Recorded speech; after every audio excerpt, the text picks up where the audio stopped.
Hello my dear students, welcome back engineering academy. तो चलिए बात कर रहे हैं information technology code 802 class 12 NCERT book exercise solutions के बारे में। आज का चैप्टर है यूनिट 1 डेटाबेस कंसेप्ट्स। ज़्यादा इन्फॉर्मेशन के लिए आप इन वेबसाइट्स पे विजिट कर सकते हैं। यहाँ पे भी आपको कई सारे स्टडी मटेरियल मिल जाएंगे। सबसे पहला क्वेश्चन है, consider the following employee table. Table का स्ट्रक्चर कुछ इस तरीके से दिया हुआ है और ये इन्फॉर्मेशन आपको देखने को मिलेंगे।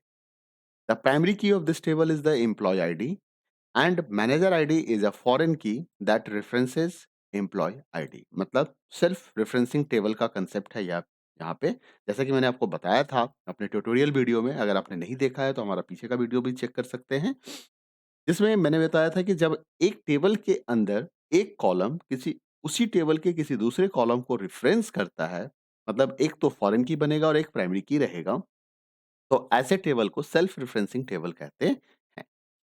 आइए देखते हैं। अब पहला क्वेश्चन होता है यहाँ पे, क्या है, write SQL commands for the following. क्या कमांड लिखना है? सबसे पहला उसने कहा क्रिएट अबव टेबल, आपको ये टेबल क्रिएट करना है। तो चलिए क्रिएट टेबल का कमांड लिखते हैं। Create table employee open parenthesis दीजिएगा, उसके बाद आप एम्प्लॉय आईडी इंटीजर प्राइमरी की, ये हमने एम्प्लॉय आईडी यहाँ पे कॉलम का नाम जो है यही लिया है यहाँ से। एम्प्लॉय नेम वैरकैट 30, आप कैट 30 भी लिख सकते थे। जॉब टाइटल वैरकैट 25। सैलरी डेसिमल 10,2 भी लिख सकते हैं और सिर्फ 10 भी लिख सकते हैं, कोई प्रॉब्लम नहीं है। Bonus integer, age integer, manager ID integer. और अब यहीं पे हमने क्या किया, फॉरेन की लगाया। फॉरेन की हमने किसको बनाया? मैनेजर आईडी को। और यहाँ पे हमने क्या किया, references references employee employee ID कर दिया। तो इस तरह से क्लोज पैरेंथेसिस एंड सेमीकोलन, तो आपका ये टेबल क्रिएट हो जाएगा। इसके बाद अगला क्वेश्चन देखते हैं, insert values as shown above. तो अब आपको इंसर्ट इनटू कमांड लिखना है। जैसा कि यहाँ पे टेबल में जितने भी रिकॉर्ड्स दिखाए गए हैं उन रिकॉर्ड्स के हिसाब से आपको इंसर्ट कमांड यहाँ पे चलाना है। अब जब सबसे पहला रिकॉर्ड देख लीजिए, जहां पे एम्प्लॉय आईडी क्या दिया हुआ है, एम्प्लॉय आईडी दिया हुआ है 1201, Divya president 5000, 50,000 null 29 and null. तो आइए देखते हैं जरा पहला रिकॉर्ड कैसे इंसर्ट किया हमने। इंसर्ट इनटू एम्प्लॉय वैल्यूज, यहाँ पे हमने वो इन्फॉर्मेशन जो टेबल के अंदर दिया गया था सेम टू सेम। अच्छा, जहां नल है वहां पे मैंने नल वैल्यू ही लिखा है, बट नल को सिंगल या डबल कोट्स में बंद नहीं किया गया है, उसे सिंगल किसी भी कोट में आप मत लिखिएगा, सिंपली लिख दीजिएगा। तो इस तरीके से आप इंसर्ट इनटू सारे रिकॉर्ड्स इंसर्ट कर सकते हैं। आइए नेक्स्ट क्वेश्चंस को देखते हैं। Delete the employee having employee ID 1217। तो डिलीट करने के लिए हमेशा डिलीट डीडीएल डीएमएल कमांड आपको यूज करना होगा। तो डिलीट डिलीट के बाद किसी कॉलम का नाम नहीं आता है, जैसे कि सेलेक्ट में आता है उस तरीके से आपको डिलीट फ्रॉम टेबल का नाम बताना है, तो फ्रॉम एम्प्लॉय। उसके बाद आपको वेयर क्लाउज लगाना है, एम्प्लॉय आईडी इक्वल टू 1217। तो 1217 वाला जो एम्प्लॉय आईडी है, जैसे कि मोहित का जो रिकॉर्ड है, ये रिकॉर्ड यहां से डिलीट हो जाएगा क्योंकि इसकी रिकॉर्ड 1217 है। अपडेट द सैलरी ऑफ आमरिया टू 40,000। अब रिकॉर्ड अपडेट करने के लिए आपको अपडेट डीएमएल कमांड यूज करना होगा। अपडेट अपडेट के बाद हमेशा टेबल का नाम आता है, उसके बाद हम सेट कीवर्ड यूज करते हैं, फिर हम कॉलम का नाम देते हैं, इक्वल टू लिख के उसकी नई वैल्यू डालते हैं। और क्योंकि ये आमरिया का ही 40,000 डालना है, तो आपको वेयर क्लॉज भी लगाना होगा, वेयर नेम इक्वल टू आमरिया। अगर आपने यहाँ पे वेयर क्लॉज नहीं लगाया होता तो सभी की सैलरी अपडेट हो जाती, सभी रिकॉर्ड्स की। अब कहता है alter the table employee so that null values are not allowed for the age column. तो मतलब कहने का अर्थ है कि आपको यहाँ पे एज कॉलम्स को मॉडिफाई करना है और उसमें ये लगाना है कि नॉट नल रहे। तो हमने क्या लिखा, देखो, ऑल्टर टेबल एम्प्लॉय, ठीक है। ऑल्टर टेबल आपका कमांड हो गया। उसके बाद मॉडिफाई इसका क्लाउज होता है। मॉडिफाई के बाद आपको कॉलम का नाम देना होता है, उसके डेटा टाइप बताने होते हैं, और अगर नॉट नल कांस्टेंट लगाना है तो आप नॉट नल कांस्टेंट यहाँ पे स्पेसिफाई कर सकते हैं।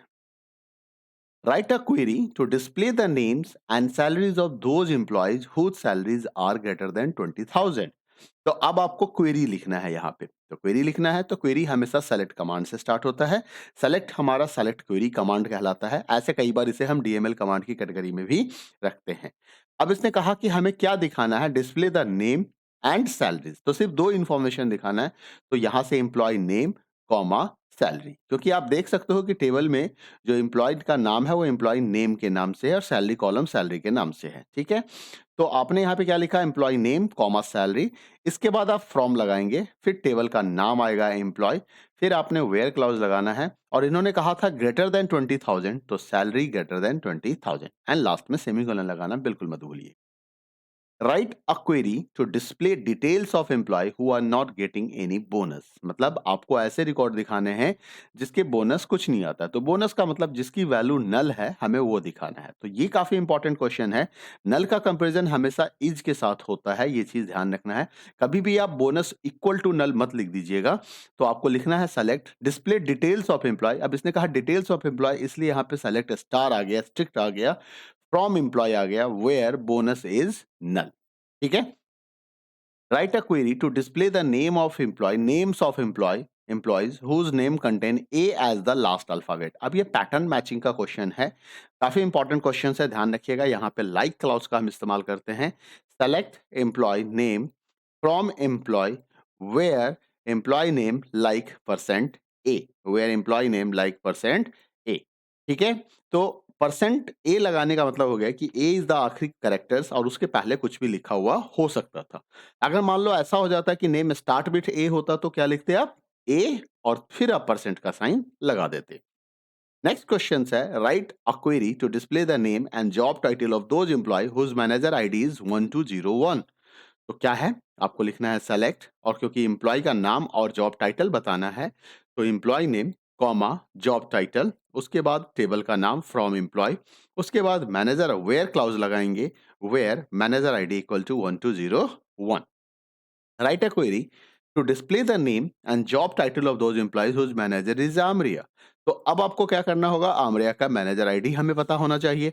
तो जैसे कि मैं यहाँ पे दो क्वेरी आपको लिख के बता रहा हूँ, दो तरीके से आप कर सकते हो। यहाँ पे तो मैंने 1205 लिख दिया क्योंकि टेबल में देखने से मुझे दिख रहा है कि आमरिया का जो आईडी है वो 1205 है।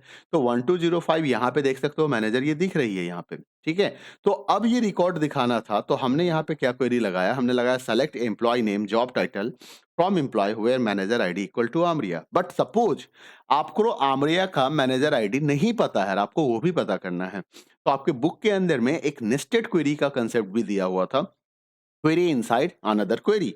तो आप उस कंसेप्ट को यूज करके बनाए तो that is the most appropriate answer. कहने का अर्थ है ये वाला आंसर ज्यादा अप्रोप्रिएट होगा बनस्पत इस वाले आंसर के। तो might be possible you will get the number a score on this question answer also, but it better if you write this answer here.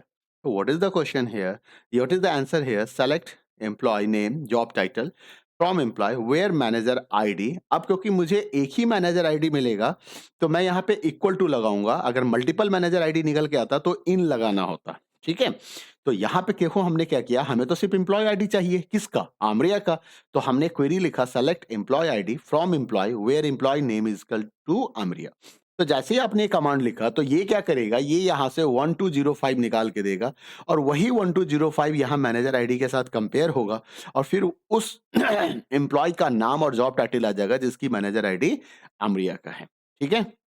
Write a query to display the name and job title of those employees aged between 26 years and 30 years both inclusive। both inclusive का मतलब होता है 26 भी count होना है, 30 को भी count करना है। इसके लिए हमारे पास MySQL में एक बिटवीन क्लॉज होता है जिसको हम बिटवीन ऑपरेटर कह लो, जिसको हम यूज करते हैं। तो आप कुछ इस तरीके से लिखेंगे select employee name job title from employee where age between 26 and 30, 26 and 30। अगर आपको ये ध्यान ना हो, बिटवीन याद नहीं हो, तो आप रिलेशनल ऑपरेटर और लॉजिकल ऑपरेटर का यूज करके यानी कि एंड का इस्तेमाल करके आप कंडीशन ऐसे भी लगा सकते थे, where age greater than equal to 26 and age less than equal to 30। तो इस तरीके से भी आपका ये क्वेरी कंप्लीट हो जाएगा। चलिए पहुंचते हैं क्वेश्चन नंबर 2 पे।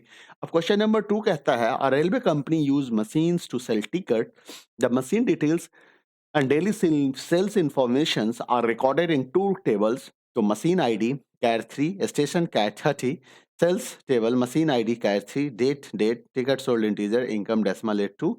the primary key of the table machine is the machine id, machine table में जो primary key है वो machine id है यहाँ पे। ठीक है। Records in the table sales are uniquely identify by the field machine ID and date.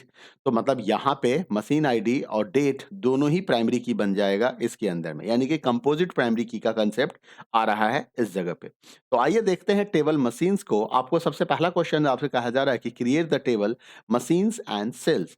तो टेबल मशीन क्रिएट करने के लिए बड़ा सिंपल सा कमांड है, create table machine, machine ID cat 3 primary key comma station cat 30 not null, and यहाँ पे इसको बंद करके आप सेमीकोलन लगा दीजिए, पैरेंथेसिस को क्लोज कीजिए और सेमीकोलन लगा दीजिए। टेबल सेल्स जब क्रिएट कर रहे हैं तो यहाँ पे हमने क्या लिखा, create table sales machine ID cat 3 date date ticket sold integer income decimal 8,2। अब यहाँ पे आपको ध्यान रखना है कि कंपोजिट प्राइमरी की और फॉरेन की दोनों का ही कंसेप्ट आएगा। तो देखो मैंने यहाँ पे क्या लिखा है, प्राइमरी की मशीन आईडी कॉमा डेट, मतलब यहाँ पे मशीन आईडी और डेट दोनों ही प्राइमरी की बन रहे हैं। ऐसे प्राइमरी की को हम कंपोजिट प्राइमरी की कहते हैं।